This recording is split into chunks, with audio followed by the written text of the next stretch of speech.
नमस्कार, मी अर्चना. स्वादिष्ट मेजवानीमध्ये तुम्हा सर्वांची खूप खूप मनापासून स्वागत आहे.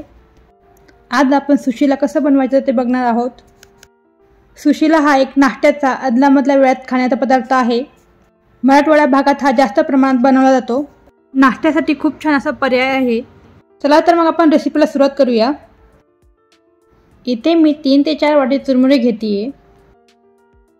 आपले जे भडंगचे गोल मुरमुरे असतात ते वापरायचे नाही आहेत, तर भेळसाठी जे लांब सडक मुरमुरे असतात ते वापरायचे आहेत. आता या चुरमुऱ्यामध्ये पाणी घालायचं आहे. एखादा मिनिटभर आपण हे पाण्यात ठेवणार आहोत. एखादा मिनिट झाल्यानंतर हे मुरमुरे पाण्यातून काढायचे आणि यामधलं पाणी थोडंसं असं ड्रेन करून घ्यायचं आणि हे बाजूला एका डिशमध्ये काढून घ्यायचं आहे.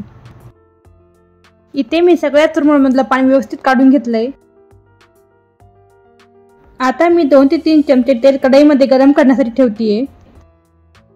फोडणीसाठी जिरे आणि मोहरी मी यामध्ये घालून घेतेय आणि थोडंसं कढीपत्ता घालतेय.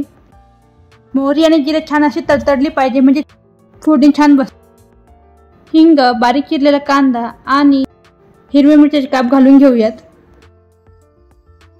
हिरव्या मिरची ऐवजी तुम्ही लाल तिखट पण घालू शकता. आता हे छानपैकी आपण मिक्स करून घेऊया.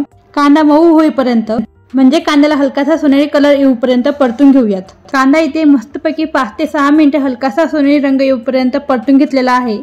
आता यामध्ये आपण हळद घालायची. हळद व्यवस्थित मिसळून घेऊया. हळद मिसळून झाली की चुरमुरे घालायचे, जे भिजून त्यातलं पाणी मिसळून घेतलेलं आहे, आणि थोडेसे तळलेले शेंगदाणे घालून घेऊया. आता हे छानपैकी आपण मिक्स करून घेऊयात. तुम्ही बघू शकता, खूप मस्त दिसतंय. आता आपण यामध्ये भरड केलेली डाळ म्हणजे चणा डाळ घालून घेऊया आणि चवीपुरतं मीठ घालून घेऊया. आता हे आपण छानपैकी मिक्स करून घेऊया. तुम्ही बघू शकता किती छान सुशिला आपली दिसतीये. वरून थोडीशी आपण कोथिंबीर घालून घेऊया. इथे आपली सुशिला बनवून तयार आहे. तुम्ही बघू शकता किती छान दिसतीये.